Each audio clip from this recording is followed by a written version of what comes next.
नमस्कार मित्रों, मैं Sunil Jaiswal, editor in chief खबरों पेपर में आप सभी का स्वागत, हार्दिक अभिनंदन। आइए मित्रों, पूरा भारत और पूरा सनातन जगत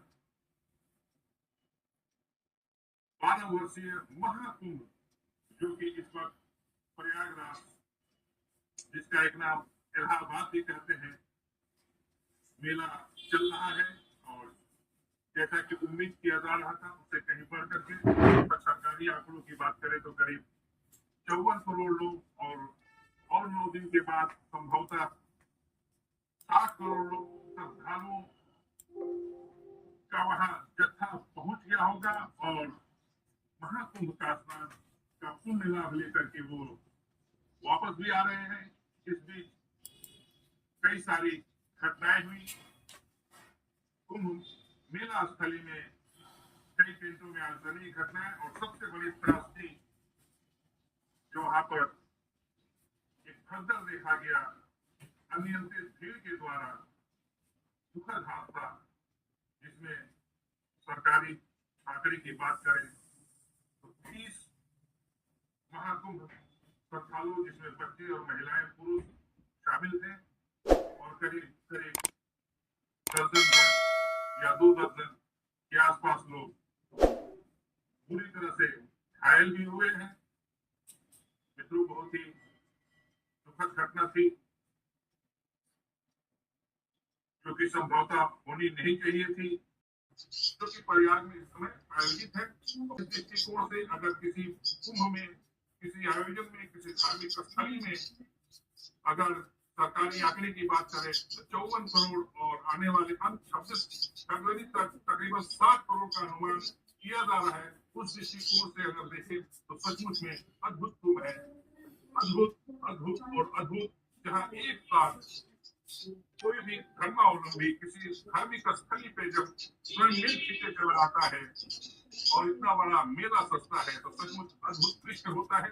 विश्व के तकरीबन 121 से लेकर 127 देश की अगर बात करें तो उन देशों की इतनी आबादी नहीं है जितनी हमारे महाकुंभ में, चाहे अर्धकुंभ हो, महाकुंभ हो, जिसमें श्रद्धालुओं की वहाँ उपस्थिति होती है। चर्चा का जो विषय है वह है दर्शनार्थी जो भी श्रद्धालु 50 करोड़, 52 करोड़, 60 कही जा रही है। वो दिन वो श्रद्धालुओं का जत्था वहाँ लगातार पहुंच रहा है, अभी भी पहुंचा हुआ है। परंतु मित्रों, ये सभी विशेषकर प्रयाग जो कुंभ क्षेत्र है, उससे दूर अन्य जिले, अन्य स्टेट, अलग अलग राज्यों से, विश्व के अनेक अन्य देशों से वहां पहुंच रहे हैं। परंतु मित्रों, वो पहुंच रहे हैं, स्नान कर रहे हैं, फिर चले जा रहे हैं।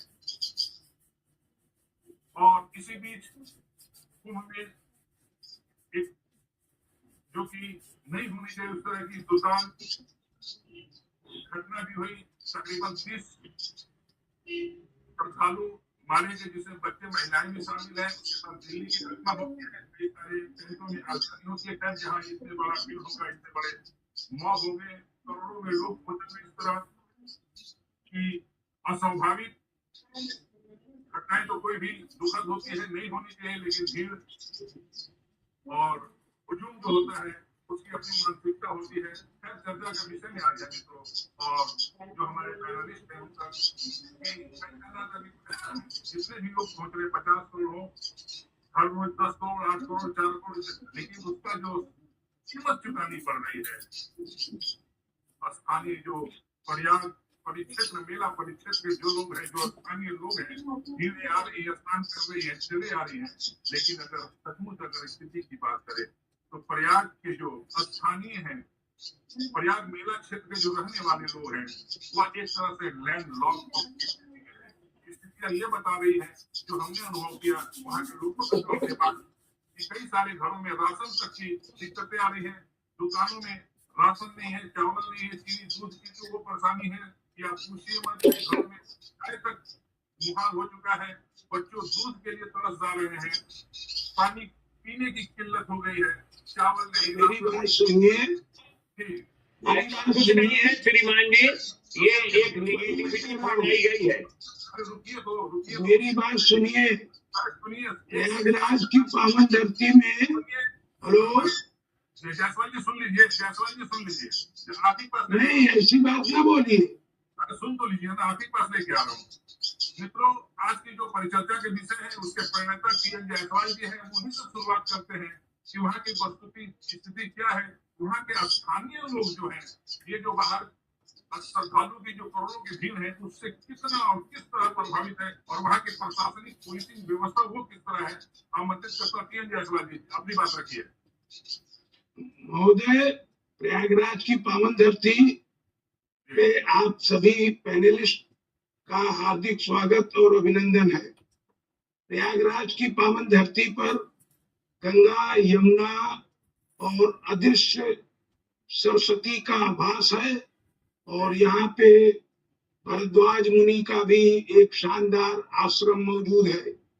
इस समय प्रयागराज में अभी तक करीब 55 करोड़ लोग गंगा स्नान करके अपने अपने गंतव्य की ओर पहुंच चुके हैं। इस समय प्रयागराज में भी 80 से 70 लाख आदमी मौजूद है, परंतु गंगा और यमुना की पावन धरती का ये आशीर्वाद है कि इतने बड़े महाकुंभ में किसी चीज की भी कोई धरती पर कमी नहीं हुई। गेहूं, चावल, दाल, तेल, मसाला, दूध सब प्रॉपर तरीके से उपलब्ध है, और सारे श्रद्धालुओं को यहाँ उपलब्ध कराया जा रहा है। आपको बताते हुए अपार प्रसन्नता हो रही है। जायसवाल जी, मैं श्रद्धालुओं की वो कमी की बात नहीं कह रहा हूँ। श्रद्धालुओं को तमाम तरह की चीजें उपलब्ध हो रही हैं, जगह जगह में लंगर लगे हुए, भोजन की व्यवस्थाएं हैं, होटलें खुली हुई हैं, उनकी बात मैं कह रहा हूँ। वहाँ के जो स्थानीय लोग हैं, अब वो घर से निकल नहीं पा रहे हैं, आस पास जा नहीं पा रहे हैं, राशन दूध तक लाने में दिक्कतें जा रही हैं, कोई बीमार पड़ जा रहा है, उतनी भीड़ में हॉस्पिटल ले जाना, और भी तमाम तरह की जरूरत। मैंने कह रहा है कि वहाँ के स्थानीय लोग कितनी सेक्रीफाई कर रहे हैं, कितना बलिदान दे रहे हैं इस कुंभ को लेकर के, और श्रद्धालुओं का स्वागत कर रहे हैं। मैं उन स्थानीय लोगों को प्रणाम करता हूँ अपने चैनल की तरफ से, देशवासियों की तरफ से, कि वहाँ वो सही में स्तुत्य है और प्रथम प्रणाम के योग्य है। वहाँ प्रयाग के स्थानीय लोग जो कि इतनी तरह की परेशानियों के बाद भी तमाम 50 करोड़, 10 करोड़, 2 करोड़ लोगों का स्वागत कर रहे हैं, वो प्रणम्य है। परंतु इस तरह की जो सेक्रीफाई है, इससे तो दो राय नहीं है। जी जायसवाल जी, मेरा निवेदन ये है कि देखिए, गंगा माता के आशीर्वाद से जब से महाकुंभ शुरू हुआ है, तब से अभी तक कोई भी विशेष बीमारी किसी भी मेरी जानकारी में नहीं हुई, और ऐसा कुछ आशीर्वाद है प्रयाग की धरती का कि इस समय सब जितनी भी जनता स्थानीय है या बाहर से आई है, सब स्वस्थ आई है और सब स्वास्थ्य लाभ प्राप्त कर रहे हैं। हाँ, ये थोड़ी सी समस्या जाम की है, और वो अस्थायी है। इससे एक चीज आपको इस महाकुंभ में जानना और समझना आवश्यक है कि इस महाकुंभ का जो आयोजन किया गया है, और इस आयोजन में 1 लाख से अधिक सुरक्षा कर्मी कार्यरत हैं इस समय, और उनकी जायसवाल जी सुरक्षा कर्मी तरफ चर्चा ले जाएंगे। थोड़ी सी इसको जरा मैं जो बातें रखा हूँ उसको जरा क्लियर कर लूँ। एक पैनलिस्ट को और शामिल कर रहा हूँ जो आपके प्रयास से है, लुकरगंज से आते हैं, हो गए काजमी साहब, जो बातें आप वहाँ के स्थानीय है, इसमें कोई धर्म विशेष, जाति विशेष बातें नहीं कर रहा। In general as a public इस बार जो कुंभ हुआ है, सदर साहब, इस बार का जो कुंभ है और हमेशा जो कुंभ होता है और करोड़ों लोग हैं, तो आप बिल्कुल न्यूट्रल बगैर किसी का पक्ष लिए, जाति समाज से अलग हट करके एज ए पब्लिक आप जो ये कुंभ जो देख रहे हैं, जो तरह की परेशानियों की दिक्कतों की मैंने बातें कही, ये बातें मैं रायपुर में बैठ के यूं ही नहीं कह रहा हूँ। हम बहुत सारे लोगों से चर्चा की, स्थानीय लोग हमारे बहुत रिश्तेदार हैं, मित्र हैं, वहाँ के उनसे चर्चा करने के बाद ये बातें हमारे सामने आई कि दूध की दिक्कतें उनके घर में वो निकल के राशन देना हमारे बहुत सारे घरों में राशनों का बहुत सारे लोग स्टॉक रखे हुए थे, सब्जियों की दिक्कत आ रही है। आज किस तरह ले रहे हैं शब्द साहब जी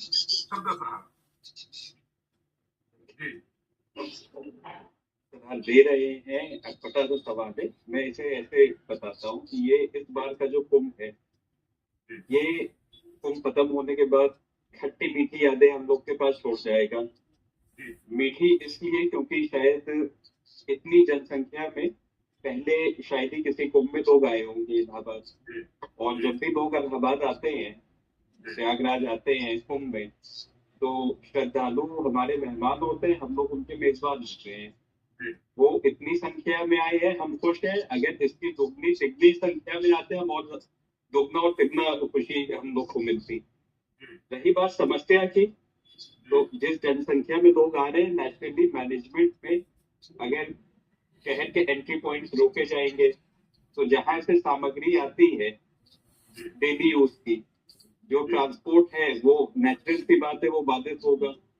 थोड़ी बहुत समस्या है, लेकिन ऐसी कोई समस्या बिल्कुल नहीं है जिससे लोग फ्रस्ट्रेट हो रहे हो। ये हर साल का हम लोग का चला आया है। इस समस्या को हम लोग एंजॉय करते हैं। एक आम प्रयागराज वासी इसे एंजॉय करता है। उसे पता होता है कि प्रयागराज में ऐसा होगा, महाकुंभ अगर हो रहा है, इतने लोग आएंगे, तो ये थोड़ी बहुत समस्या तो आएगी। तो भले समस्या है, लेकिन उससे कोई परेशान नहीं है। उसमें हम लोग को लोकली आदत पड़ चुकी है इसकी, कि साल के एंड में हर साल माघ मेला होता है, 6 साल में अर्थ कुंभ होता है, 12 साल में कुंभ होता है। जो यहाँ का बाशिंदा है, जो यहाँ का निवासी है, उसने कई कुंभ देखे हैं। उसने कम से कम मैंने 2 कुंभ देखे हैं, उतने ही अर्थ कुंभ देखे हैं, और हर साल मैंने माघ मेला देखा है। इस बार की जो जनसंख्या है, नो डाउट बहुत ज्यादा है, और पिछले किसी भी माघ मेला या कुंभ मेला से ज्यादा है। और ये जनसंख्या ऐसी है कि अगले 6 साल बाद या 12 साल बाद जब भी होगा, और ज्यादा बढ़ेगी। आज से 12 साल पहले या आज से 24 साल पहले जो देश की जनसंख्या थी, वो भी 12-24 साल में बढ़ी है। नेचुरली इर्रिस्पेक्टिव ऑफ किसी की भी सरकार हो, कुछ भी हो, आज से 10 साल बाद जो होगा, उस कार्यक्रम में इससे भी ज्यादा जनसंख्या होगी। उसका भी हम लोग खुले दिल से स्वागत करेंगे। उसमें भी ट्रैफिक जैम होगा। ये एक पहलू है। मीठी चीजें हैं, अच्छी चीजें हैं। शब्द साहब मैं इंटरप्ट कर रहा हूँ थोड़ी सी। ये तो इन जनरल अपनी बातें कही, लेकिन वहाँ की जो विपक्ष की जो पार्टियां हैं, मैंने भाजपा सरकार में विपक्ष की जो पार्टियां, सपा की बात करें, कांग्रेस की बात करें, मायावती तो थोड़ी सॉफ्ट कॉर्नर रखी हुई है, लेकिन और जो पार्टियां हैं, वो तो लगातार इसका कह रही है कि पूरी मिसमैनेजमेंट, जैसे कि कुंभ के लोगों, ये जो मैंने कहा अभी, सही कह रहे हैं आप। लेट मी कंटिन्यू समझ गए में। जो अभी मैंने जैसे कहा कि ये जो कुंभ है, ये हमारे खत्म होने के बाद खट्टी मीठी यादें छोड़ जाएगा। ये तो वही मीठी बातें एक लोकल निवासी की। जो खट्टी बातें हैं, वो कुछ ऐसी हैं कि ये पहली बार हमने इतने माघ मेले देखे हैं, कई कुंभ देखे हैं, कई अर्थ कुंभ देखे हैं। पहली बार ऐसा लग रहा है कि ये एक पार्टी का प्रोग्राम हो रहा है। इतने पोस्टर, इतने बैनर, किसी एक पार्टी करने का मतलब बता सकते हैं भाजपा, इतने पोस्टर, इतने बैनर पॉलिटिशियंस के कभी आपने किसी रिलीजियस गैदरिंग में नहीं देखा होगा। उसे कन्वर्ट क्यों किया जा रहा है? वीआईपी मूवमेंट के लिए यहाँ जितने रोड ब्लॉकेज किए जा रहे हैं, जैसे ये जो स्टैम्पीड हुई थी, उसके बाद उसका जो ट्रीटमेंट था, सबसे पहला होना चाहिए क्षमा मांगनी चाहिए। जो ऑर्गेनाइजर है, जो चीफ ऑर्गेनाइजर है, जो योगी आदित्यनाथ अपने आप को जिस चीज का श्रेय लेना चाहते हैं, उसमें अगर कुछ गड़बड़ हो तो उसे क्षमा मांगनी चाहिए। वो प्योर मिसमैनेजमेंट। क्योंकि वीआईपी मूवमेंट के लिए अगर आपने रोड ब्लॉकेट की है और आप एक्सपेक्ट कर रहे हैं कि शहर में 10 करोड़ लोग हैं उस दिन, तो ये इम्पॉसिबल है कि मैनेजमेंट का बहुत गलत डिसीजन है। ये किया ही नहीं जा सकता है कि ब्रिजेस ब्लॉक कर दे, रोड ब्लॉक कर दे। अगर करेंगे, एक क्लास 10 का स्टूडेंट भी जो थोड़ा भी समझदार होगा, एक सज्जन व्यक्ति बताएगा कि this is a perfect recipe of disaster. उसके बाद डिजास्टर कंट्रोल में आपको हेल्पलाइन खोलनी चाहिए, आपको सेंटर्स खोलने चाहिए, जो लोग मिसिंग हैं, जिन लोग की डेथ हो गई है, उसे लीपा पोती करने का जो प्रयास किया जा रहा था, ये दंडनीय है, ये अपमानजनक है। जी जी जी जी जी जी। मैं यहीं पर सुनिए, हाँ, एक सेकंड एक सेकंड मैं लेके आऊंगा आपके पास, जवाब दूंगा। थोड़ी सी पहले मैं जरा एक बार चंदन अब आप जैसे आपने पूछा कि अगर आप विपक्षी पार्टी से पूछें तो पिछला जैसे इसकी ब्रांडिंग हुई है महाकुंभ की, सीएजी की एक रिपोर्ट टेबल हुई थी यूपी विधानसभा में 2018 में। उस रिपोर्ट में कहा गया था कि 144 साल वाला, जैसे 12 आपने लॉजिक बताया, 144 साल वाला 2013 में था। ये ब्रांडिंग कैसे इन्होंने करी 2024 में? वो भी महाकुंभ था 144 साल वाला, ये भी है। और वैसे देखा जाए तो हर महाकुंभ 144 साल बाद तो हो ही रहा है, अगर 144 साल पहले से जोड़े तो। और ये रिपोर्ट मेरी नहीं है, सरकार के सीएजी की है रिपोर्ट, 2018 में यूपी असेंबली में पेश की थी। ये ब्रांडिंग गलत की थी या सही की थी, लोगों की अपनी अपनी श्रद्धा है, जो भी। एक बात। दूसरी बात, 2013 का जो मैनेजमेंट था उससे अगर इसकी तुलना की जाए, भाई तुलना आप किससे करेंगे? मिसमैनेजमेंट अगर है तो किसी कोई स्टैंडर्ड पॉइंट होगा। तो जब नेक्स्ट लास्ट पीरियड जो कुंभ मेला था उससे अगर मैनेजमेंट की तुलना करें, सब हर पहलू पे शर्मसार होंगे। पानी की जो समस्या है, श्रद्धालुओं को जितना चलना पड़ रहा है, ऐसी कोई समस्या पिछली बार नहीं थी जितनी इस बार है। इस पर भी चर्चा करेंगे। सदर साहब बड़ी बाकी है, चंदन मिश्रा जी को जोड़ लें। मिश्रा जी जरा फिर मैं आपको मिस मैनेजमेंट की जोड़ेंगे तो 2013 के भी तुलना करेंगे हम, है ना? वही मैं करना चाह रहा हूँ, आप करिए तुलना। जी जी मैं करूँगा। 2013 के मैनेजमेंट में हार्वर्ड भी बुलाए गए थे, इस बार वहाँ बदनामी करा रहे हैं। उस पर भी चर्चा करूंगा। जी जी करिए, कोई नहीं कर रहा है, कम से कम आप तो करिए। चंदन मिश्रा जी को भी जोड़ ले रहा हूँ। मिश्रा जी आप तो अभी अभी सूरत कुंभ से आए हैं, और जैसा कि बात सफदर साहब ने कही, वहाँ के मिस मैनेजमेंट है ना, जो आवागमन और पुल पुलिया और रास्ते चौरास्ते बंद करने के, और भी जो दिक्कतें की बात हमने पीएनजी से की, और आप तो चूंकि प्रत्यक्षदर्शी होकर के आए हैं, तो आपको क्या समझ में आया इस बार का कुंभ? आप किस रूप में इस कुंभ को ले रहे हैं एज ए दर्शनार्थी के रूप में? मिश्र जी आपने क्या अनुभव किया कुंभ में? देखिए, मेरा कुंभ जाने का पहला अवसर था, और इसके पहले वाले कुंभ मैंने गया नहीं था। तो ऐसे प्रयागराज संगम स्नान कर चुका हूँ उससे पहले भी, है ना, लेकिन उसमें कुंभ नहीं था, और कुंभ भी नहीं था। ये जो कुंभ महाकुंभ का हम लोगों ने दर्शन किया, मेले का आनंद लिया, वहां स्नान किया, दो चीजें मैं जो देख पाया, समझ पाया। एक तो वहाँ भीड़ जो चल रही है, वह भीड़ एक्सेसिव है, और ट्रैफिक व्यवस्था, मैं बनारस का था, बनारस से चल के प्रयागराज पहुंचा था, रात में 11:30 बजे बनारस छोड़ा, उसके से 2 घंटे के रास्ते को हमें कवर करने में 6 घंटे लगे। 6:30 बजे सुबह हम लोग बनारस पहुंचे, 3:30 प्रयागराज पहुंचे, और समझिए कि सारी रात जो है हम लोग सड़क जाम में फंसे रहे। ये तमाम लोग ऐसे थे जो गाड़ियों में बैठे रह गए, और उसके बाद से हम लोग वहां पहुंचे 6:30 बजे सुबह। हम लोगों को बताया गया, वहां पे ट्रैफिक जो पुलिस वाले खड़े थे जहाँ पर प्रयाग में प्रवेश करना था, उन्हें बताया कि एक गाड़ी रखने का स्थान, हम लोग वहीं चले गए। वहां जाने के बाद उस समय काफी भीड़ कम थी, लेकिन भीड़ आनी शुरू हो गई थी, गाड़ियों का आने का सिलसिला जारी था। मैंने जो अनुभव किया कि संगम तट पर स्नान के लिए जो पहले जो पीपा पुल है वो बंद थे उस दिन, है ना, और सामान्य लोग इधर उधर अपना जा रहे थे, स्नान कर रहे थे, जहाँ संगम में बना हुआ था 21, 22, 23 नंबर जो सेक्टर था उसी पे। उनको यह अव्यवस्था वहां पे नहीं थी। वहां पे जितने लोग जा रहे थे बड़े सुलभ ढंग से स्नान कर रहे थे, डुबकियां लगा रहे थे, पूजा पाठ करके लौट रहे थे। लेकिन 2 चीजें मुझे बहुत खली।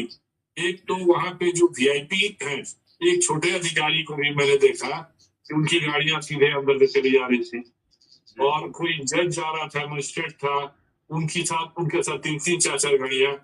मुझे लगता है कि ये व्यवस्था थोड़ी गड़बड़ मुझे लगी। ये डिस्क्रिमिनेशन थी, ये मुमकिन नहीं है, तीर्थ स्थान में वीआईपी का होना संभव ही नहीं है। जी जी हाँ, इनको तो पहचानना नहीं सब पूरा करना तो वो जो हम लोगों ने फील किया, आम जितने भी जितने श्रद्धालु थे, उन लोग लग रहा था कि भाई अगर ये गाड़ियां कहीं तो किनारे में ही लगा दी जाती, तो जिनको स्नान कराना था उनको ले जाकर स्कॉट करके स्नान करा देते तो ज्यादा अच्छा था।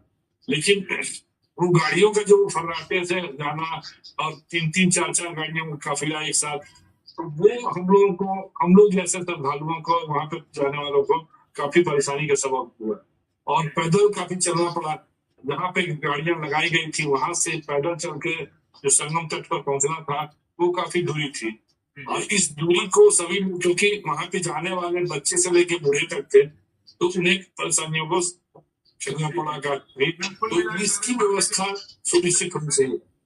मिश्र जी, आप कहने का मतलब जो वीआईपी जो कल्चर वहां पर है और वीआईपी का जो प्रोटोकॉल हाँ। उससे ज्यादा परेशानी बढ़ी है। खैर और बदनामी नहीं, ये सुनीति बदनामी नहीं कहूंगा, बदनामी एक अलग विषय है, अलग सब्जेक्ट है, कुव्यवस्था है। और इससे आम श्रद्धालु जो है वो काफी उपेक्षित और काफी इग्नोर लग रहे थे, उनको परेशानियों का सामना करना पड़ा था। यहाँ तक कि जो लोग वृद्ध थे, बुजुर्ग थे, वो ऑटो वगैरह या टुक जो गाड़ियां होती है वो इंतजार करते मिल जाए, वहां पे मनमाने ढंग से लोग पैसे वसूल रहे थे। इस पे पुलिस का कोई कंट्रोल नहीं, पुलिस अपने हिसाब से वहां काम कर रही है। जो दबांगे के लिए मैंने तो कई पुलिस वालों से कहा भी कि आप लोग का ये अंदाज ठीक नहीं है, भीड़ आ रही है तो आप लोगों को समान दृष्टिकोण से सबको ट्रीट करना चाहिए। वो एक मुझे पता बहुत खटका, और ये ट्रीटमेंट नहीं होना चाहिए। आप वीवीआईपी को, जिनको सुरक्षा की समस्या थी उनके लिए वीवीआई ट्रीटमेंट दीजिए आप, लेकिन एक मजिस्ट्रेट, एक वीडियो, एक सामान्य जज चला जा रहा है काफिला देखे, ऐसे ये व्यवस्था ठीक नहीं थी, ये ऐसा नहीं होना चाहिए। उनको भी आप उसी श्रेणी में लाना चाहिए जो सामान्य श्रद्धालु।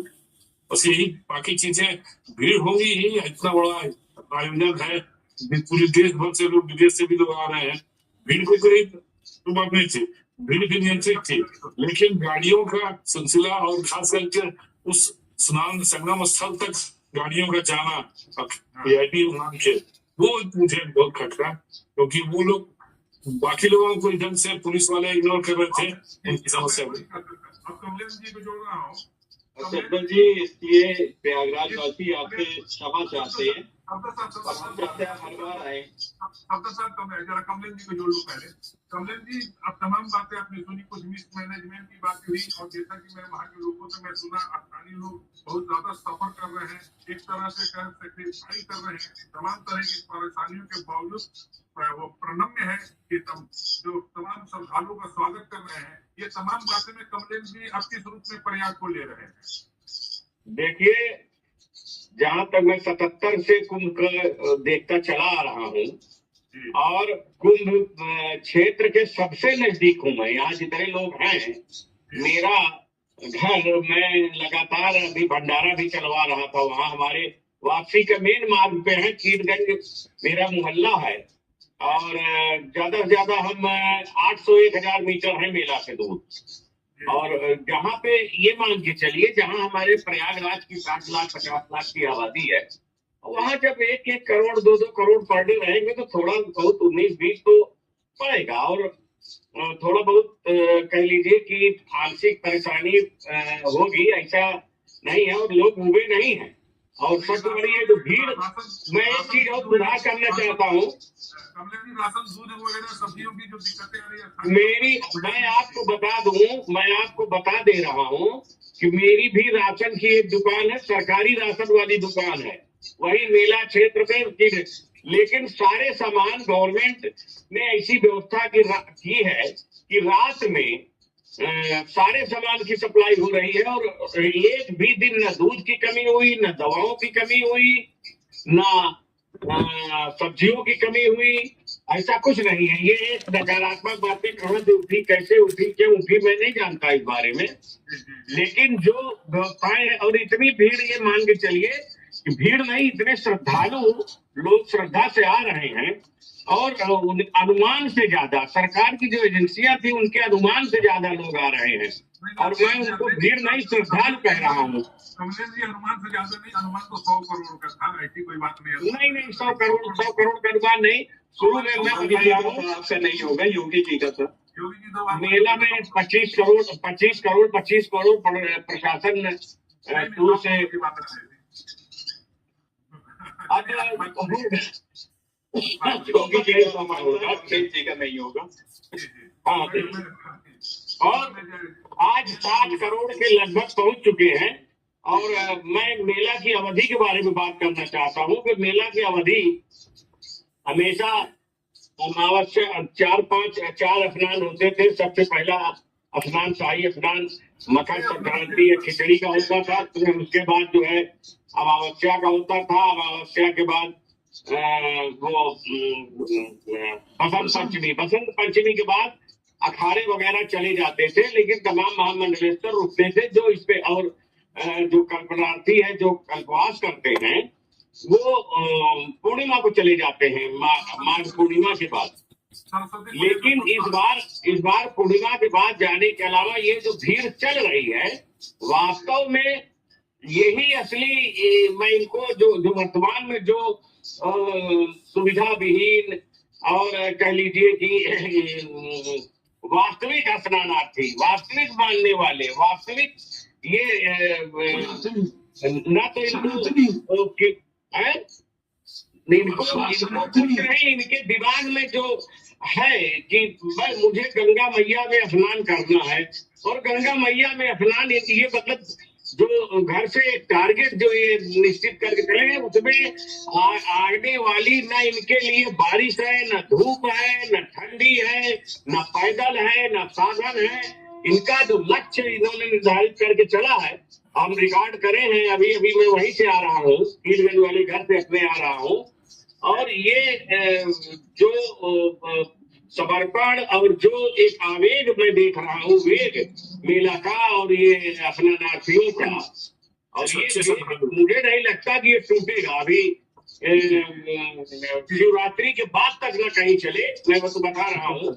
और ये लोग दिल से कह लीजिए, मन से कह लीजिए, और आत्मा से कह लीजिए, आत्मा से प्रति समर्पित होकर लोग आते ही जा रहे हैं। और मैं बता दे रहा हूँ, अपने साथ साथ हम अपने पूरे मोहल्ले की तरफ से बता रहा हूँ कि लोग ऊबे नहीं है। थोड़ा देखिए, स्टेज पर्दे पे थोड़ा बहुत परेशानी तो होती है। लोग घर में ऐसे कथा करते हैं, उसमें थोड़ा बहुत परेशानी आ जाती है। और प्रशासन भी कहीं ना कहीं कुछ मामले में थोड़ा फेल तो मैं नहीं कहूंगा, लेकिन फेल नहीं है, प्रशासन फेल नहीं है। ये काजी दास भाग रहे हैं, प्रशासन फेल नहीं है। अब 13 की कुंभ की बात करें, 13 जो 13 में इलाहाबाद में प्लेटफॉर्म नंबर 4 और 6 पे हुआ था। 13 की बात करूंगा, 13 की बात बाद में करूंगा। 13 की बात करते हैं। ये उसका मतलब हम ना तो 13 की बुराई करेंगे और ना वो तुलना नहीं करेंगे, लेकिन अनुमान से ज्यादा लोग आए और रोजगार मिल रहा है। हाँ, वीआईपी कल्चर से थोड़ा लोगों को, और वीआईपी मूवमेंट से, वीआईपी कल्चर से, जो आपकी स्थिति है मैं उसको मान रहा हूँ, वीआईपी कल्चर से, वीआईपी मूवमेंट से थोड़ा परेशानी भाई है। आम जनता जो वास्तविक अभियान परेशानी हुई है, तो इसका जो लास्ट तुम है उससे तुलना करनी चाहिए, करनी तुलना कौन रोक रहा है? आप सुनिए, करें आप। लास्ट 19 था, इसके पहले 19 से करिए तुलना। अंत कौन था? अरे जनाब, वो अंत कौन था? आपको तो अंतर पता है दोनों चीज में। वो है मैं आपके पास आ रहा हूँ। पीएनजी आपने तमाम बातें सुनी, और आपने बातचीत के दौरान आपने कही ये अलग बात है कि आप स्थानीय हैं और पूरे श्रद्धालुओं का स्वागत कर रहे हैं। ये बहुत बड़ी बात है, स्थानीय लोग प्रणम्य है। और इसी तरह की मैं बता रहा हूँ, मैं मेला का सबसे नजदीकी मैं हूँ। मैं 500 से 700-800 मीटर मेला से दूर हूँ। सीएनजी को बोलने दीजिए। हाँ, बोले। सीएनजी आपने तमाम बातें कही और आपने लोगों से सुना वीआईपी, लेकिन 1 मिनट बात सुन लीजिए। मैं आपसे ये जानना चाहता हूँ, वहाँ जो पुलिसिंग की जो व्यवस्था है, बताया जा रहा है 1.25 लाख पुलिस व्यवस्था, local police, NDRF, central force. सब मैं बता रहा हूँ, आप सुनिए, मेरी बात तो सुनिए, बताइए। मेरी बात सुनिए। देखिए, प्रयागराज के विषय में हर तरह की बात मैंने सुन लिया, समझ लिया और लोगों का विचार भी समझ में आ गया। लेकिन ये मत भूलिए कि प्रयागराज ये तीर्थों का राज है, गंगा यमुना की पावन धरती है। यहाँ पर भारद्वाज मुनि आश्रम है, जहाँ भगवान राम ने लौटते समय विश्राम किया था। प्रयागराज के अंदर ही वो श्रृंगेर धाम भी है, जहाँ से भगवान राम चित्रकूट की ओर प्रस्थान किए थे। ये प्रयागराज की महिमा है।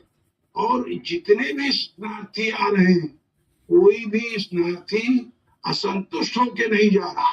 हर आदमी के चेहरे पर एक आशीर्वाद का भाव भिंगी है। गंगा में स्नान करने के बाद अपने को बिल्कुल हल्का महसूस कर रहा है और गंगा जल ले जा करके अपने परिवार, अपने रिश्तेदार को उपलब्ध कराएगा, ऐसा है।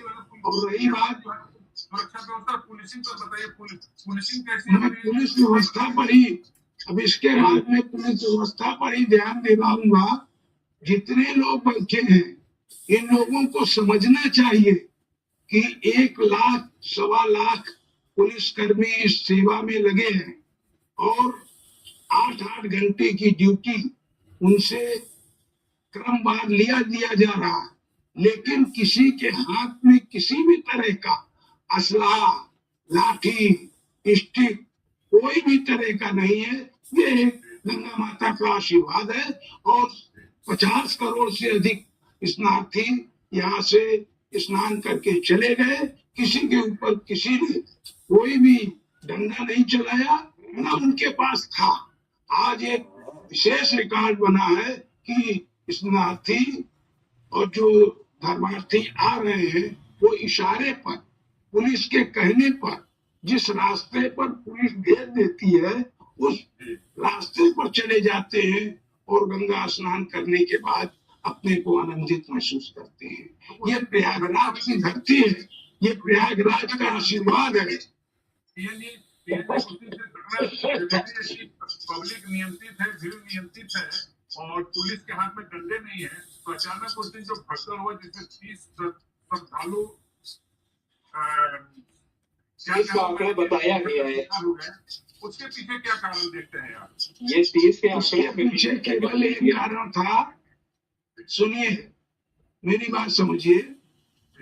अब जैसे इस महाकुंभ के होने के बाद कुछ हमको अनुभव मिलना चाहिए, वो अनुभव ये छोड़ के जाएगा कि अब कभी भी प्रयागराज में संगम नूस नाम का शब्द प्रशासन द्वारा इस्तेमाल नहीं किया जाएगा। संगम नूस के नाम पर इतनी बड़ी घटना हो गई। भविष्य में संगम नूस ना बल्कि संगम स्नान के नाम से रहेगा और 11 से संगम क्षेत्र कह लीजिए, संगम स्नान कह लीजिए। जितने भी घाट बने हैं वो सब घाट में जो भी स्नान कर रहा है वो संगम स्नान कर रहा है। संगम नूस का नाम 29 जनवरी के बाद समाप्त कर दिया गया है। और अगर नहीं समाप्त हुआ है तो मैं चुनाव इस महाकुंभ के बाद योगी जी को और प्रशासन को लिखूंगा कि भविष्य में कभी भी अब संगम नूस नाम का इस्तेमाल ना हो। जब भी इस्तेमाल हो वो संगम क्षेत्र हो और संगम स्नान हो। अब यहीं पर मैं आपको एक चीज और बता दूं। प्रयाग की जनता ने 50 करोड़ लोगों को अपने दिल के माध्यम से सम्मान दे करके, गंगा जल दे करके प्रयाग की धरती से विदा किया है। प्रयागवासी इस बात के लिए अपने को गौरवान्वित महसूस करते हैं और भविष्य में होने वाले किसी भी महाकुंभ में इससे ज्यादा प्रयाग की धरती से प्रयाग के लोग उनका स्वागत और अभिनंदन करेंगे। अब मैं एक बार फिर से मैं एडवोकेट सफदर साहब को लूंगा। सफदर साहब ने बातचीत के दौरान, सफदर साहब आपने 2013 की बात कही, अखिलेश जी का मुख्यमंत्रित्व काल और आजम जी को 2013 कुंभ का महाकुंभ का व्यवस्थापक बनाया गया था। बातें तो आप उनकी कह रहे हैं कि उनको सम्मानित किया गया, फॉरेन में बुला करके विदेशों में सम्मानित किया गया, उसकी बातें आपने कही। लेकिन 2013 की बातें यह भी आ रही हैं कि 2013 में गंगा सफाई के लिए जो मशीन लाया गया था, कुंभ स्थली गंगा कुंभ क्षेत्र को सफाई के लिए, वो मशीन आजम साहब के जो यूनिवर्सिटी है, विश्व जो उन्होंने कॉलेज खोल रखा है, उसमें आपने किया होगा। पिछले दिनों जब आपको जारी हुई थी तो वहाँ ये बात कैसे आई? तो आप 2013 को कैसे कह सकते हैं कि और बहुत तरह की व्यवस्थाएं आई थी जी। हम बताते हैं, इसका जवाब देने दीजिए। जी जी जी जी जी। जो आपने कहा कि वो जो मशीन आई थी, वो मशीन वहां की यूनिवर्सिटी में पाई गई, आपको खुद ये बोलते वक्त मजाक नहीं लग रहा है? एक बात। दूसरी बात, मैं वो मशीन, अरे वो मुकदमा है भाई, उसपे FIR है, वो मशीन है नगर पालिका। नहीं, आपने जहां से भी ये इंफॉर्मेशन आपको मिली है, ये एक हमें लग रहा है चुटकुला आपने पढ़ लिया और उसे आपने खबर मान लिया। वो मशीन का किस्सा क्या है ये भी सुन लीजिए। मशीन वो 2013 वाली नहीं है। अब मशीन जब इस बार की गवर्नमेंट की थी, कहा था कि नगर पालिका की मशीन है। दूसरी बात, 2013 में एक इंसिडेंट हुआ था रेलवे स्टेशन पे, जो ऑर्गेनाइजिंग कुंभ क्षेत्र का जो ऑर्गेनाइजिंग कंट्रोल था, जिसके मतलब under the leadership of Azam Khan, वो था कुंभ का, रेलवे स्टेशन का नहीं। डिस्पाइट दैट उन्होंने अपना इस्तीफा ऑफर किया था। एक चीज इस बार अच्छा, और उसमें जितने श्रद्धालुओं की आकस्मिक मृत्यु हो गई थी, उन सबका एग्जैक्ट काउंट, हेड काउंट सरकार ने पब्लिक किया था। एक बात, किसी ने ये सवाल नहीं उठाया था कि लोग कम मरे हैं या ज्यादा मरे हैं, जितने मरे थे उतना दिखाया गया था। ये होता है सरकार में, जब आप चला रहे हैं, ऑर्गेनाइज कर रहे हैं कुछ, अगर कुछ गलती हो जाए तो ये मर्दों की निशानी होती है कि वो ट्रांसपेरेंसी के साथ सामने आए, और उन्होंने अपना इस्तीफा पेश कर दिया था। इस बार प्रॉब्लम ये है कि उस टाइम आजम खान की जवाबदेही थी मुख्यमंत्री के सामने। इस बार जब मुख्यमंत्री ने सब अपना ऊपर पूरा क्रेडिट ओढ़ लिया है, तो जब कुछ गलत व्यवस्था होती है, जब कुछ गलत होता है, तो वो इल्जाम किस पे लगाए? सब लोग मिल बांट के अब सबका काम लग जाता है कि इनकी छवि कैसे संभालें। इस बार जो हुआ वो छवि संभालने का काम हुआ है। उन्होंने मर्दों की तरह आगे बढ़कर ट्रांसपेरेंसी के साथ सारी चीज एक्सेप्ट नहीं करी। और अगर तुलना करनी है तो इनसे कहिए कि अगर तुलना ही पे आ जाए तो ये भी इस्तीफा अपना दे, ऑफर करें कम से कम। एक बात। दूसरी बात, उस इंसिडेंट के बाद पूरे कुंभ में ना ट्रैफिक की समस्या, जितने श्रद्धालु आए सब प्रसन्न होके गए, एक पानी की भी समस्या नहीं हुई थी। तब वो जल विभाग भी उन्हीं के पास था, उसका खास ख्याल रखा गया था। उसके बाद जितने शंकराचार्य थे, सब ने उन्होंने आजम खान को अपने अपने मठ में बुलाकर उन्हें सम्मानित किया था। अमेरिका ने बाद में किया था, हार्वर्ड यूनिवर्सिटी बाद में गए थे, पहले शंकराचार्य ने किया था। जो यहाँ की, अब मैं फर्क बताता हूँ क्योंकि मैं तो इलाहाबाद का हूँ। इस बार ऐसा लग रहा है कि भीड़ की जो कंटेम्पलेट किया गया है कि इतनी भीड़ आएगी, ऐसा तो है नहीं। कोई हेड काउंट कर रहा है, कहीं रजिस्ट्रेशन हो रहा है। अगर आप कहते 55 तो 55, कल को मोदी जी कहते 60, अगर उनकी बात ना मानी जाए, कोई कहते 60 नहीं 50 है, तो वो देशद्रोही हो जाएगा। वो तो माननी पड़ेगी इन लोग की बात, चाहे जो आंकड़ा बता दे। नहीं ऐसी बात नहीं है। हम आपकी सरकार का विरोध कर रहे हैं, बता रहा हूँ। अरे मेरी जो बात अच्छी नहीं लगे वो भी सुन लीजिए, आगे काम आएगी। नहीं, हिसाब से सरकार चल रही है। ऐसा नहीं है कि अगले 6 साल, अगले 12 साल से फिर इन्हें कुंभ कराना पड़े, तो इससे सीखे। ये जो अगर हम लोग ट्रैफिक मूवमेंट अगर नैरो कर देंगे, पिछली बार और इस बार का फर्क समझिए। अगर ट्रैफिक मूवमेंट नैरो कर देंगे तो जाहिर सी बात है, अगर बॉर्डर 1 घंटे के लिए बंद कर देंगे तो जाहिर सी बात है एकदम से भीड़ एक जगह टूट पड़ेगी। ये मिसमैनेजमेंट है। पिछली बार की बॉटलनेक होगा, किया जा रहा था। पिछली बार क्या हुआ, जैसे DFA ग्राउंड है अशोकनगर, पिछले कुंभ में एक ऐसा मैदान नहीं था शहर का जहाँ कैंपिंग नहीं हो रही थी, और वहां से रिक्शे, ट्रॉली, बसें हर कैंप से ले जा रहे थे श्रद्धालुओं को संगम में स्नान कराने। इस बार एक सिंगल ट्रैक पे ले जा रहे हैं, उसी सिंगल ट्रैक से बाहर ला रहे हैं। तो ये जो बॉटल नेक अननेसेसरी क्रिएट हुआ है, ये मिसमैनेजमेंट है और ये डिजास्टर की रेसिपी है। इसे जिसने भी मैनेज किया है अगली बार भी करना होगा। हम तो चाहते हैं अगली बार इसकी 3 गुना संख्या आए, लेकिन ये कभी कभी ये एडवाइस भी ले लें, जो पिछले एक्सपीरियंस है उससे सीखें। जरूरी नहीं है कि एक जगह हमें बॉटल नेक क्रिएट करके अननेसेसरी फोटो दिखानी है कि देखिए इतनी भीड़। अगर इसी चैलेंज को हम खोलते रहें, आज जितनी सड़कें हैं 6 साल बाद 12 साल बाद इसकी 2 गुना सड़कें होनी चाहिए, 3 गुना सड़कें होनी चाहिए। चैनलाइज करिए, बॉटल नेक मत क्रिएट करिए। 13 में और 24 में सबसे बड़ा अंतर यही है। एक बात जरा क्लियर करते चले, न तो बात अधूरी रह जाएगी। आपने बात कही 2013 में श्रद्धालुओं के दुर्घटनाग्रस्त होने, मृत्यु होने के और उनके आंकड़े बताए कि उनके आंकड़े एक दिए गए थे।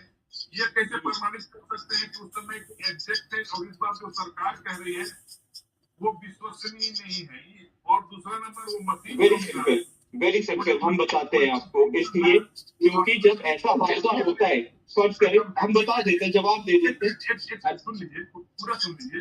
और जो आप मशीन कह रहे हैं कि वो दूसरी मशीन मिली थी, तो कुंभ के लिए जो सफाई के लिए जो मशीन आई थी वो मशीन कहाँ गई? अगर वो मशीन वहां नहीं था, ये दोनों बात जरा क्लियर कर दीजिए। क्योंकि आप सपा सरकार अखिलेश जी की पद्धरता के साथ बात कर रहे हैं, तो हो सकता है आपके पास जानकारियां हो आंकड़े की बात और मशीन की बात।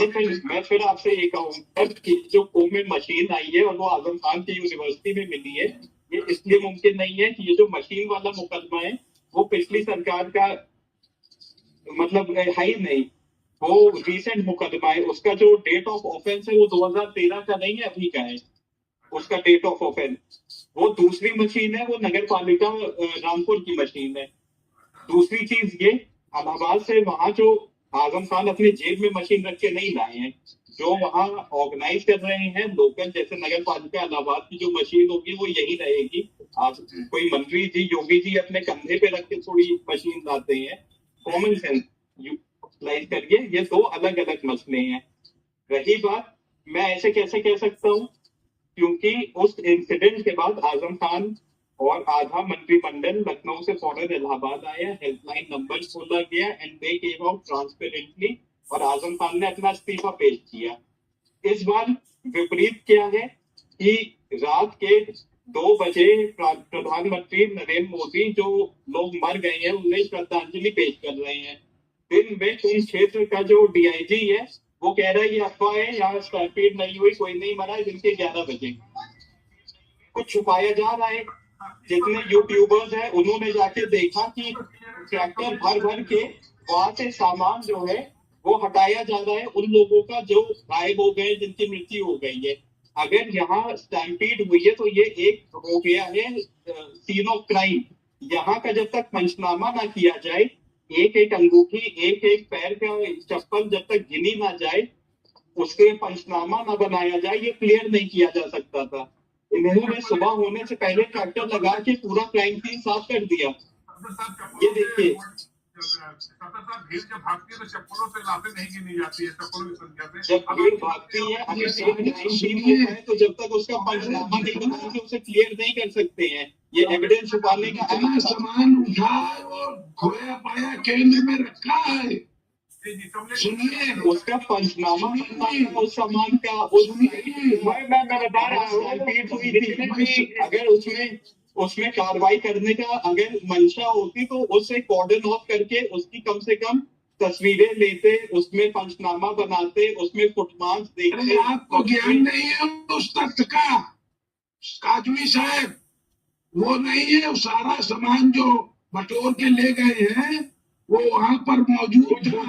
वहाँ पर जो खोया पाया केंद्र है, बाद में आके अपना सारा सामान दिया है। कह रहा हूँ मैं, खोया पाया केंद्र में उठा के ले गए, रास्ते से हटाना जरूरी था। इंक्वायरी के लिए स्टेशन पे दुर्घटना हुई थी, मेरा उसी प्लेटफॉर्म पे एक पीछे था। एक सेकंड और जो यूट्यूबर्स दिखा रहे हैं, जो वीडियो फुटेज आ रही है, मतलब आग बंद करके नजरअंदाज करना ये अच्छी बात नहीं है। मर्दों की तरह सामने आए तो और उसे एड्रेस करे, सबको संतुष्ट करे, जो सवाल और उसे संतुष्ट करे, शांति मिट्टी में डाले। शांति रखे तो मैं बोलूं।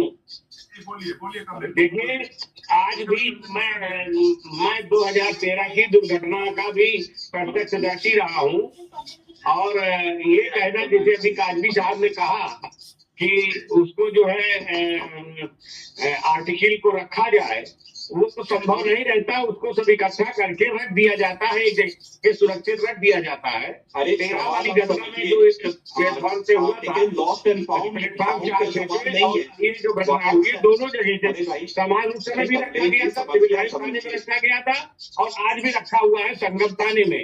इस घटने के भी सारे सामान थाने में रखे हुए हैं, और लोग अपने अपने सामान को ले जाके करके ले भी गए। अरे मैं दूसरी चीज कह रहा हूँ, वहां पे स्टैग्नेट हुई है तो एरिया कॉर्डन ऑफ होके उसका पंचनामा पहले होगा, वहां से समझ में आएगा कि एक्चुअली वहां उस भीड़ के स्थान पे कुछ नहीं किया जा सकता। वो संगम मुख्य उद्देश्य ये था कि अब यहाँ से कोई सभी बचे नहीं, आगे कोई सवाल नहीं, सबूत सब रखे हुए हैं। ये कहना गलत है। जैसे अब इसी का वो करें कि प्लेटफॉर्म 4-6 पे जो दुर्घटना हुई थी 2013 में, प्लेटफॉर्म को 20 मिनट 15 मिनट के लिए बंद किया गया था, और उसके बाद सब सामान वहां से रिकवर करके उठवा करके सफाई करा के जीआरपी थाना इलाहाबाद और सिविल लाइन थाने में सामान रखा गया था, और लोगों ने बाद में अपने अपने सामानों की शिनाख्त की। उसी तरीके से संगम से जो भी सामान पिकअप किया गया, सामान इकट्ठा करा के वो संगम थाने पे रखा हुआ है। अरे सुन लीजिए कमलेश जी, आने से पहले फोटो रखा हुआ है।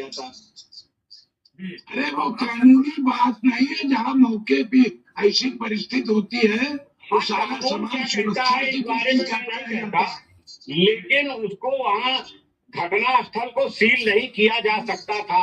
न तो 13 की दुर्घटना में इलाहाबाद स्टेशन भी नहीं सील किया गया, केवल 20 मिनट के लिए सील किया गया था, और आधे घंटे के लिए हुआ था, आधे घंटे में कार्रवाई हुई थी, सिर्फ बोला गया था। मुझसे ज्यादा 2013 की घटना का प्रत्यक्षदर्शी मेरा उसी प्लेटफॉर्म 6 पे और प्लेटफॉर्म 9-10 पे एसटीडी पीसीओ था। मैं गया था, मैं वहां गया। ये सब रिकॉर्डेड है, आज का भी रिकॉर्डेड है। ये तो प्रॉब्लम हो गई है, क्योंकि ये कार्रवाई अब हो ही नहीं सकती है। रिकॉर्डिंग है, जो कार्रवाई होगी रिकॉर्डिंग है तो पब्लिक ये लोग निकालेंगे। रिकॉर्डिंग है तो क्या कानूनी प्रक्रिया के बारे में नहीं कहता। जिसके यूट्यूबर यूट्यूब वीडियो बना रहे हैं सबका मुंह शांत कर दीजिए, पब्लिक करिए। 1 घंटे में 10 करोड़ लोग गिन सकते हैं, लेकिन 1 घंटे में कितने लोग आए हुए ये नहीं पता चल सकता है। मैं पर्याप्त क्षेत्र से सैकड़ों 1200 किलोमीटर दूर चंदन मिश्रा जी को लेके आ रहा हूँ, पत्रकार रहे हैं उस पूरे इंसिडेंट को समझदारी यही होती कि वो एक्सेप्ट करते, ट्रांसपेरेंसी के साथ सामने आते। मैं चंदन मिश्रा जी को ला रहा हूँ। मिश्रा जी अभी तमाम पैनलिस्टों की बात से सुनी, जो कि स्वयं से प्रयाग के हैं, और आप और हम तकरीबन 1200 किलोमीटर की दूरी पर है। मैं भी और चंदन मिश्रा जी आपकी एज ए जर्नलिस्ट 2013 की बात करें, जो बातें आई और अभी की जो बातें आई, तो आप तो उसको किस रूप में ले रहे हैं? लोग तो अपनी अपनी ढंग से करेंगे, आप किस रूप में ले रहे हैं चंदन मिश्रा जी? देखिए सुनील जी, मुझे लगता है कि जब बड़ी भीड़ जुटती है कहीं किसी भी स्थल पे, तो इस तरह की दुर्घटनाएं होती है। 1954 की भी कथा हम लोगों ने सुनी है कि जब 1954 के कुंभ में भी बड़ी दुर्घटना हुई थी, कई लोग तो जाने गई थी। जितने कुंभ हुए कह रहे थे क्या वजह सवाल है, वही मेरा कहना है कि बाद हाथी की इस तरह से बैन हुआ, उसके बाद इस तरह से अभी वही मैं कहना चाह रहा था, इस तरह से जहाँ भी भीड़ इकट्ठी होगी, बड़ी संख्या में लोग आएंगे, तो थोड़ी भी कोई व्यवस्था का असर पूरी भीड़ पर दिखाई पड़ती है। चाहे वो रेलवे का प्लेटफॉर्म हो, आप सुनील जी, मैं कह रहा हूँ, दिल्ली स्टेशन पे जो घटना हुई, अब उस घटना को क्या कहेंगे? अब सारे कुंभ के जो आते जाते थे यात्री थे, अब जहाँ इतनी संख्या नहीं है, वहां पे जितने लोग एकोमोडेट नहीं हो सकते हैं, ट्रेन में जगह नहीं है, प्लेटफॉर्म पे जगह नहीं है, तो वहां पे अगर हम सावधान ना रहे पहले तो ये उस टाइम दुर्घटनाएं होंगी, चाहे वो कुंभ का मेला का स्थल हो या रेलवे का प्लेटफॉर्म हो। तो इसलिए जी, इसलिए हम लोग ये आरोप न लगाए। एक चीज सवाल मैं अपनी बात पूरी कर लूं। प्रशासन का काम यही है कि वो एप्रीहेंशन करता है, ट्रेन करता है कि भाई कहाँ क्या भीड़ कहाँ जुटेगी, अब भीड़ अगर जुटती है तो हम कैसे भीड़ को तितर बितर कर सकते हैं, बाहर कर सकते हैं। मैंने एक छोटा उदाहरण इसलिए अपनी बातों में शुरू में कहा था कि जो हमारी वीआईपी व्यवस्था है ये भी दुर्घटना का बड़ा कारक है। आप बड़ी गाड़ियों कारों के काफिलों को आप बिल्कुल इजाजत मत दीजिए। आप वीवीआईपी को छोड़ के प्रधानमंत्री, राष्ट्रपति जाए, राज्यों के मुख्यमंत्री जाए, उनको अलग से व्यवस्था करा दीजिए। लेकिन आम मजिस्ट्रेट जैसे लोग, एक सामान्य लोग जो थोड़े बेरसूख वाले हैं, अगर वे लोग 3-3, 4-4 गाड़ियों को काफिला लेके संगम स्थल पे जाएंगे, भीड़ पे जाएंगे, तो उसका असर पड़ता है। कहीं न कहीं लोग परेशान हो जाते हैं। और आम अगर पैदल चलने वाले लोग हैं तो प्लेटफॉर्म में, मेले में, भीड़ में, सड़क पर ये प्रशासन की चाक चौबंद व्यवस्था होनी चाहिए कि हमारी भीड़ किधर से ज्यादा आ सकती है और किस इलाके से हम भीड़ को बाहर निकाल सकते हैं। ये पूरा एक्सरसाइज किया जाता है और तब जाके ऐसे भीड़ नियंत्रित किए जाते हैं। और स्टम्पिंग होनी है, रात का वक्त हो या दिन का वक्त हो, थोड़ी भी व्यवस्था, थोड़ी भी चूक हुई तो कितना की जाने जाएंगे, उसका गिनती मुश्किल है। हम गिनते रह जाए कि इतने लोग वहां मरे थे, इतने लोग इसमें मरे हैं, तो उससे कुछ हासिल होना नहीं है। हम आगे चूक ना हो, भविष्य में गलतियां ना हो, इस बात को लेकर हम लोग ताकीद करें और हम लोग सब प्रशासन को, शासन को ये सुझाव दें, बताएं अपने अनुभव से कि कहाँ गलती हो सकती है, कहाँ गलती हुई है, इसको, इस चूक को दूर करें। हम लोग इस बात पे वॉलंटियर्स को फायदा नहीं है कि कोई सरकार में वही दुर्घटनाएं होंगी, भीड़ जुटेगी तो, लेकिन उससे हम बचे कैसे, इस बात पर हम लोग को विचार करना चाहिए। धन्यवाद।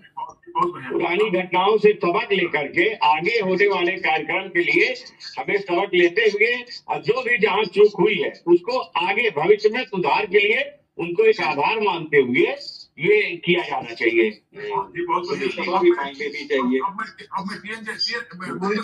भविष्य में होने से पहले जो वर्तमान में होगी उसकी क्षमा भी मांगनी चाहिए। हाँ, मेरी बात सुनिए। आप लोग राजनीतिक लोग हैं, वो कहें जो लोग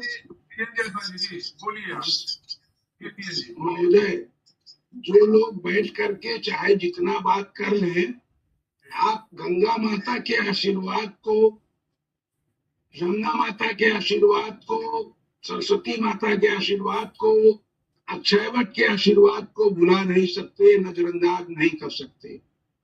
जो भरद्वाज मुनि आश्रम का व्यक्तित्व है, जो श्रृंगेरपुर का व्यक्तित्व है, वो प्रयाग की शान को बढ़ाता है। ठीक है, जो चूक हुई है अगले महाकुंभ के पहले सब पर विचार करेगी प्रशासन और उसको दोबारा होने से रोका जाएगा। जहां तक मेला क्षेत्र में एक बार ही सारा सामान हटा के वो खोया पाया केंद्र में रखा है, 99% लोग अपना अपना प्रमाण लेके ले जा चुके हैं। ये जानकारी मैं करा दूं। जय शास्त्र अर्जुन भगवान।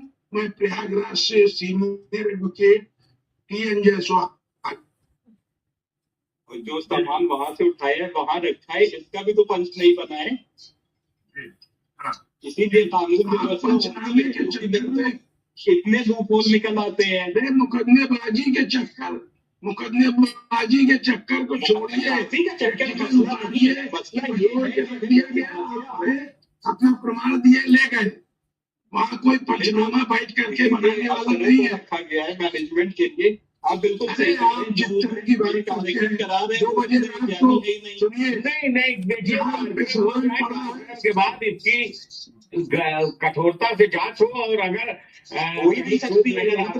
इसमें संबंधित अधिकारी किया ऐसा नहीं हो सकता कि ये वही सामान है, क्योंकि इसकी रिकॉर्डिंग दोनों जगह दिया है उसने, जिसने प्रमाण दिया वो ले गए।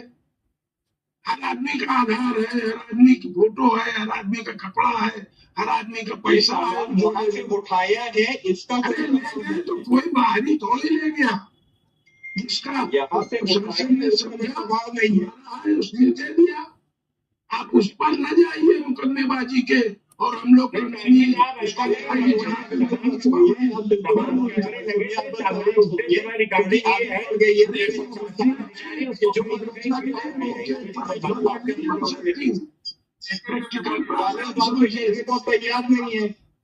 आलोचना करें तो एंटी नेशनल, कोई आलोचना बिल्कुल मत सुनिए। सर अच्छा हुआ, बहुत अच्छा हुआ, यही सुनना चाह रहे हैं। अब काजमी जी आपके तरफ कंक्लूजन के लिए आ रहा हूँ। किसी पार्टी के समर्थन में न कहिए, एज ए पब्लिक जो चीजें आपके आपको 2013 भी देखा और 2025 को जो आपने देखा, ये अलग बात है। दोषारोपण की बातें चलती है राजनीतिक दृष्टिकोण से, लेकिन जहाँ मिस मैनेजमेंट है, एंट्री और एग्जिट पॉइंट जो होना चाहिए वहां पर मिस मैनेजमेंट था, और भी कई तरह की व्यवस्थाएं थी। तो उस दृष्टिकोण से कंक्लूजन दीजिए कंक्लूजन सर, जैसे मैंने कहा, ये इसकी यादें खट्टी मीठी रहेंगी। मैं एक पॉजिटिव नोट पे कहना चाहता हूँ कि वी अप्रिशिएट, हम लोग को बड़ा अच्छा लगा कि इस भारी जनसंख्या में लोग प्रयागराज आए, और हमारा मानना है और दृढ़ निश्चय है कि अगर इसके 3 गुना भी लोग प्रयागराज आएंगे तो प्रयागराज का हर निवासी आपसे शिकायत ये नहीं करेगा कि हमें समस्या हो रही है, वो उसे एंजॉय करेगा, उसका स्वागत करेगा। प्रयागराज के निवासी का दिल बहुत बड़ा है, और उसके लिए जो संगम और कुंभ और अर्धकुंभ की मान्यता है और उसकी जो भावनाएं प्रयागराज के निवासी के दिल में है, आप इमेजिन भी नहीं कर सकते हम लोग के लिए वो क्या चीज है। अगली बार हम चाहते हैं, जैसे कि अभी आप सभी मौजूद ने कहा, कि हम लोग गलतियों से सीखते हैं, आगे ऐसी गलती ना हो इसका। और एक चीज ये कहना चाहिए, जो वीआईपी कल्चर है, तीर्थ स्थान पर ना कोई बड़ा ना छोटा, ना अफसर ना मंत्री ना संतरी, सब एक समान है। मैं चाहूंगा आप अगर देखें कि जब भीड़ में स्टैम्पीड होती है तो कोई अफसर की मौत नहीं होती है, गरीब लोग मरते हैं।